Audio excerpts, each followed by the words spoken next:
তাজিয়া বেগম সহ অন্যরা যাচ্ছেন প্রসপারিটি ভিলেজ কমিটির মিটিংয়ে। এই মিটিংগুলো বদলে দিয়েছে তাদের জীবন। চলুন না তাদের কাছ থেকে জেনে নিই কেন তারা নিয়মিত আসেন এই মিটিংয়ে। চাষ কিভাবে করতে হতো আমি এটা বুঝতাম না। এখন আমি বাড়িতে চাষ করি, আমি এখন খাই আবার বিক্রি করি, এতে আমার অনেক লাভ হয়। আমার 2টা ছেলে প্রতিবন্ধী, আমি আগে জানতাম না সরকার থেকে প্রতিবন্ধী ভাতা দেয়। আমি এখন 2টা ছেলেরই প্রতিবন্ধী ভাতা পাই। PKSF এর pathways to prosperity for extremely poor people ইউরোপীয় ইউনিয়ন সংক্ষেপে PPEPPEU প্রকল্পটি অতি দরিদ্র মানুষের জীবনমান উন্নয়নে প্রসপারিটি ভিলেজ কমিটি বা PVCর মাধ্যমে কাজ করছে। প্রকল্পের কমিউনিটি মোবিলাইজেশন অতি দরিদ্র মানুষকে সংগঠিত করে বিভিন্ন সরকারি ভাতা, সরকারি ও বেসরকারি সেবা ও সুযোগ এবং কারিগরি ও বৃত্তিমূলক প্রশিক্ষণে সম্পৃক্তকরণে সকল কম্পোনেন্ট ও ফোকাসড এরিয়ার সাথে সমন্বিতভাবে কার্যক্রম পরিচালনা করছে। PPEPPEU প্রকল্পটি PKSF তার 19টি সহযোগী সংস্থার মাধ্যমে জলবায়ু ঝুঁকিপূর্ণ উপকূলীয় এলাকা, হাওড়, খরাপ্রবণ উত্তর পশ্চিমাঞ্চল ও ক্ষুদ্র নৃগোষ্ঠী অধ্যুষিত এলাকার 12টি জেলার 145টি ইউনিয়নের অতি দরিদ্র জনগোষ্ঠীর জীবনমান উন্নয়নে কাজ করছে। প্রকল্পটি সরকারের বিভিন্ন অধিদপ্তরের মাধ্যমে কারিগরি ও বৃত্তিমূলক প্রশিক্ষণে PVCর অথবা তার পরিবারের সদস্যকে সম্পৃক্ত করতে সহায়তা করছে। প্রশিক্ষণ শেষে তারা আয় বৃদ্ধিমূলক কর্মকাণ্ডে যুক্ত হয়ে পরিবারের সচ্ছলতা আনছে। আমাদের লেখাপড়া খরচ চালাতে অনেক কষ্ট হয় পরিবার থেকে। শার্পের মাধ্যমেই আমরা জাতীয় মহিলা সংস্থায় ট্রেনিং করি। আমি করছিলাম ফ্যাশন ডিজাইনের উপরে, আমি করছিলাম ইন্টেরিয়র ডিজাইনে। ওইটা হচ্ছে অভ্যন্তরীণ নকশা। ওখান থেকে যে যাতায়াত ভাড়াটা আমাদের দিয়েছিল, ওই টাকাটা দিয়ে আমরা এগুলো সরঞ্জাম কিনি এবং ওগুলো আমরা বিক্রিও করি। পাশাপাশি আমরা ফেসবুকে 2-2টা পেজ খুলি এবং ওগুলো অনলাইনে সেল করি। আবার বিভিন্ন মেলায় যাই, আমরা স্টল দেই, ওগুলো বিক্রি করি। আবার বাড়ির পাশাপাশি যারা দেখে ভালো লাগে তারাও ওগুলো নিয়ে যায়। তো ওদের দেখে আমিও অনুপ্রাণিত হই। ইন্টেরিয়র ডিজাইনে ট্রেনিং নেই 80 দিনের। এখন আমরা 3 বোন একসাথে ইনকাম করছি। পাশাপাশি আমাদের পরিবারকে আমরা সহযোগিতা করতে পারছি, আমাদের হাত খরচ আমরা নিজে চালাতে পারছি। আমরা এখন অনেক খুশি।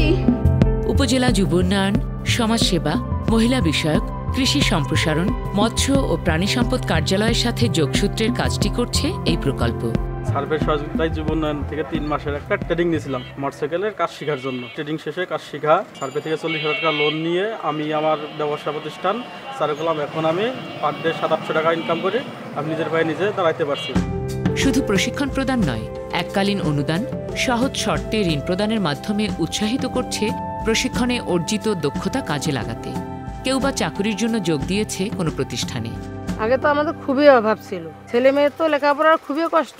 পিপিপি ভাই আপারা মহিলা বিষয়ে অফিসে যোগাযোগ করে দিয়েছে। ওইখান থেকে আমি ট্রেনিং করছি 3 মাস। পরে ওইখান থেকে কিছু টাকা দিয়েছিল আমাকে, তখন আমি আমার সেলাই মেশিনটা কিনছি। ওইখান থেকে আমার আয় হয় দিন 400-500। ছেলে মেয়ের লেখাপড়াও চলতেছে। কিছু টাকা সঞ্চয় জমা করে স্বামীকেও দোকান ধরে দিছি। উনি দোকান করতেছে, আমি সেলাই করতেছি। আগে সংসার খুব কষ্টে চলছে, ইনকাম ছিল না। তখন আমি ওই সাব অফিস স্যারের সাথে একটু যোগাযোগ করে ওরা আমাদের ওই প্রাণী সম্পদ অফিস থেকে 3 দিনকার মুরগির উপরে ট্রেনিং একটা পাওয়া দিল ওরা। তারপরে 210টা বাচ্চা আনলাম। প্রায় 3-4 বছরই হইতেছে। 800 পর্যন্ত আমি এখন পালি। এই মুরগির ব্যবসার উপরে আমি 3টা মেয়ে বিয়ে দিছি। আমি মুরগি ফেলে গরু করছি। এখন আল্লাহর রহমতে আমার এখন 3টা গরু হয়েছে।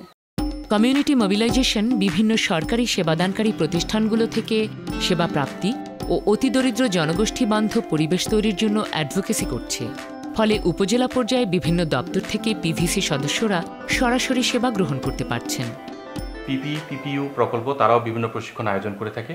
সেখানে আমরা প্রশিক্ষক হিসেবে আমি এবং আমার সাথে আমার একজন প্রাণী সম্পদ সম্প্রসারণ কর্মকর্তা ভেটেরিনারি সার্জন তারাও যায়। সেখানে গিয়ে তাদের সাথে আমাদের একটা লিঙ্কেজ ঘটে এবং লিঙ্কেজ হওয়ার কারণে যেটা হচ্ছে ওই এলাকায় গবাদি প্রাণীর মৃত্যু হার অত্যন্ত কম। সদস্যদের উৎপাদিত পণ্য বাজারজাতকরণে সহায়তা করছে কমিউনিটি মোবিলাইজেশন। পাইকার ও স্থানীয় বাজারের সাথে সংযোগ স্থাপনে সহায়তা করছে, যাতে মধ্যস্বত্বভোগীদের এড়িয়ে তারা সঠিক মূল্যে পণ্য বিক্রি করতে পারেন। প্রকল্পের আওতায় গঠন করা হয়েছে দম্পতি ফোরাম। পরিবারে নারীর ভূমিকা ও সিদ্ধান্ত গ্রহণে নারীর অংশগ্রহণের সুফল, নারী অধিকার ইত্যাদি নিয়ে আলোচনা করা হয় এই ফোরামে। ফলে নারীদের পরিবারের সিদ্ধান্ত গ্রহণ প্রক্রিয়ায় অংশগ্রহণ বৃদ্ধি পেয়েছে। গর্ভবতী ও প্রসূতি মায়েদের নিয়ে গঠিত মা ও শিশু ফোরাম নিয়মিত চেকআপ ও শিশুর যত্ন, পুষ্টি বিষয়ক সচেতনতা এবং সরকারি স্বাস্থ্যসেবা কেন্দ্রে যাওয়ার অভ্যাস তৈরিতে কাজ করছে। এছাড়াও মাতৃত্বকালীন ভাতাসহ বিভিন্ন সেবা সম্পর্কে সচেতন করতে কাজ করছে এই ফোরাম।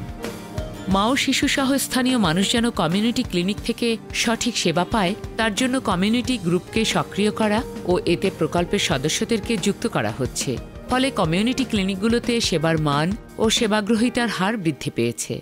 সিসি গ্রুপের এর আগে মিটিং নিয়মিত হইতো না, এখন নিয়মিত হয়। জনগণ নিয়মিত আসে, ঔষধপাতি নেয়, আমরা গেলেও খোঁজখবর নেই ঔষধ কীরকম আসতেছে কিংবা আসতেছে না। PPEPPEU প্রকল্পে প্রতিবন্ধী ফোরাম একটি অনন্য প্ল্যাটফর্ম। এই ফোরামের মাধ্যমে প্রতিবন্ধী মানুষদেরকে সংগঠিত করে সক্ষমতা ভিত্তিক প্রশিক্ষণ প্রদান ও আয় বৃদ্ধিমূলক কাজে সম্পৃক্ত করছে এই প্রকল্প। এছাড়া প্রতিবন্ধী মানুষের অভিগম্যতা বৃদ্ধির জন্য প্রয়োজনীয় সহায়ক উপকরণ প্রদান এবং সরকারি বেসরকারি সেবা প্রাপ্তির মাধ্যমে উন্নয়নের মূল স্রোতে ফিরিয়ে আনতে ভূমিকা রাখছে। আমার মেয়ে তিথিরানী রায় সার প্রসপারিটি প্রকল্প থেকে তাকে একটা হুইল চেয়ার দেওয়া হয়েছে। এই হুইল চেয়ারে এখন চলাফেরা করে। সমাজসেবা অফিসে প্রতিবন্ধী ভাতার ব্যবস্থাও করে দিয়েছেন।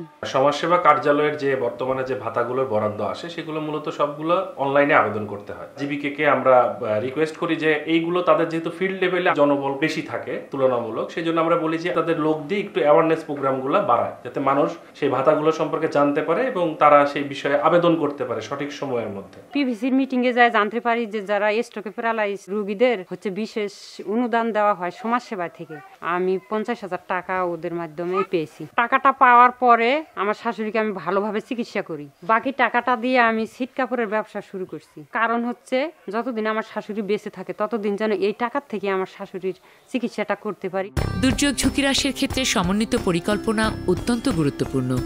স্থানীয়ভাবে ইউনিয়ন ও ওয়ার্ড পর্যায়ে দুর্যোগ ঝুঁকি হ্রাস পরিকল্পনায় অতি দরিদ্র মানুষসহ বিভিন্ন ইন্টারসেকশনাল গ্রুপের মানুষকে অন্তর্ভুক্ত করছে PPEPPEU প্রকল্প।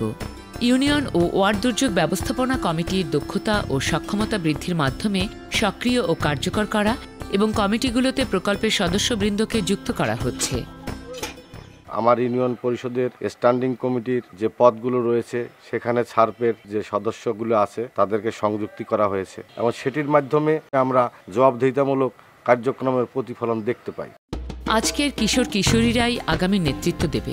প্রকল্প এ সকল কিশোর কিশোরীদের নিয়ে গঠন করেছে সামাজিক উন্নয়ন কেন্দ্র। এই কেন্দ্র কিশোর কিশোরীদের স্বাস্থ্য ও পুষ্টি, সামাজিক সমস্যা প্রতিরোধ, সচেতনতা ও জীবন দক্ষতা বৃদ্ধি এবং ব্যক্তিগত পরিচ্ছন্নতা সহ মনন গঠনে কাজ করছে।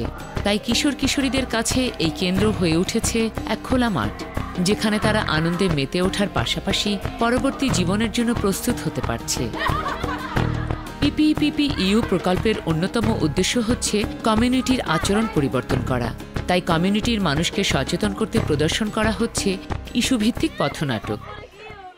আমরা কমিটি মোবিলাইজেশনের মাধ্যমে যে সমস্ত কাজ আমরা এখানে করেছি, যেমন সরকারি বেসরকারি প্রতিষ্ঠানের সাথে আমরা কাজ করেছি এবং তাদের সেবার মানটা আমরা নিশ্চিত করতে পেরেছি। এখানে অতি দরিদ্র মানুষের যে আর্থসামাজিক বিষয়টা, এটা তারা তাদের অধিকারগুলো নিশ্চিত করতে পারে। বিভিন্ন প্রতিষ্ঠানে তারা সেবাগুলো নিশ্চিত করেছে। প্রতি বছর প্রাকৃতিক দুর্যোগের শিকার হওয়া তিস্তাপাড়ের মানুষসহ দেশের অতি দরিদ্র মানুষেরা আজ PPEPPEU প্রকল্পের মাধ্যমে ঘুরে দাঁড়িয়েছে। এই প্রকল্পের মূল লক্ষ্যই হচ্ছে অতি দরিদ্র মানুষের জীবনমান উন্নয়নে কমিউনিটির সক্ষমতা বৃদ্ধি করা, সরকারি বেসরকারি সেবা ও সুযোগে প্রবেশাধিকার এবং কমিউনিটিকে সংগঠিতকরণের মাধ্যমে টেকসইতা অর্জন করা, যা অতি দরিদ্র মানুষের জীবনমান উন্নয়নে দীর্ঘমেয়াদে প্রভাব রাখবে।